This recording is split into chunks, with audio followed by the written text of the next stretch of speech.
बिस्मिल्लाहिर्रहमानिर्रहीम अल्लाहुम्मा सल्लि अला सय्यदना मुहम्मदिन व अला आलिहि वसल्लम। अस्सलामु अलैकुम वरहमतुल्लाहि वबरकातुहू। मेरी आज की गुफ्तगू का महवर सूरह बकरा की आयत नंबर 222 है। अल्लाह ताला सूरह बकरा की आयत नंबर 222 में फरमाते हैं, बिस्मिल्लाहिर्रहमानिर्रहीम इन्नल्लाहा मुहिब्बुत-तव्वाबीन व मुहिब्बुल मुतताहिरीन। तर्जुमा, अल्लाह ताला तौबा करने वालों और पाक साफ़ रहने वालों को बहुत पसंद फरमाते हैं।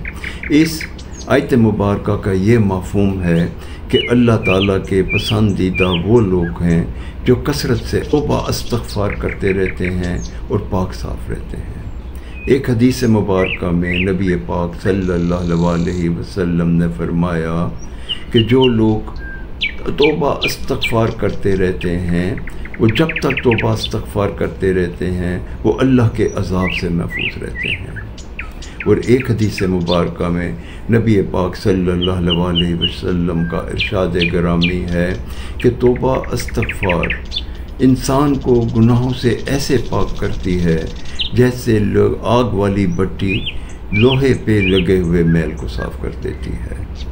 इन दोनों हदीसों से हमें ये पता चलता है कि तौबा इस्तग़फ़ार करने से एक तो इंसान अल्लाह के अज़ाब से महफूज रहता है और दूसरा ये उनके पिछले गुनाहों का भी कफ़ारा बन जाती है और अल्लाह ताला उसके पिछले गुनाहों को माफ़ फरमा देते हैं।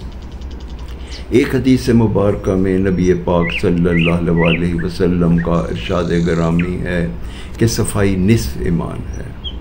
अल्लाह ताला को पाक साफ़ रहने वाले लोग बहुत पसंद हैं और वो इंसान जो हर वक्त बावज़ू रहे, तहारत में रहे, पाक साफ़ रहे, उसके कई फ़ायदे हैं।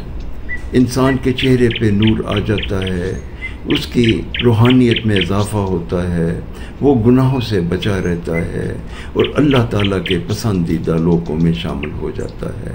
अल्लाह ताला हमें कसरत से इस्तग़फ़ार और तौबा करने की तौफ़ीक़ अता फ़रमाए और पाक साफ़ रहने की तौफ़ीक़ अता फ़रमाए ताकि हम भी अल्लाह के पसंदीदा लोगों में शामिल हो जाएं।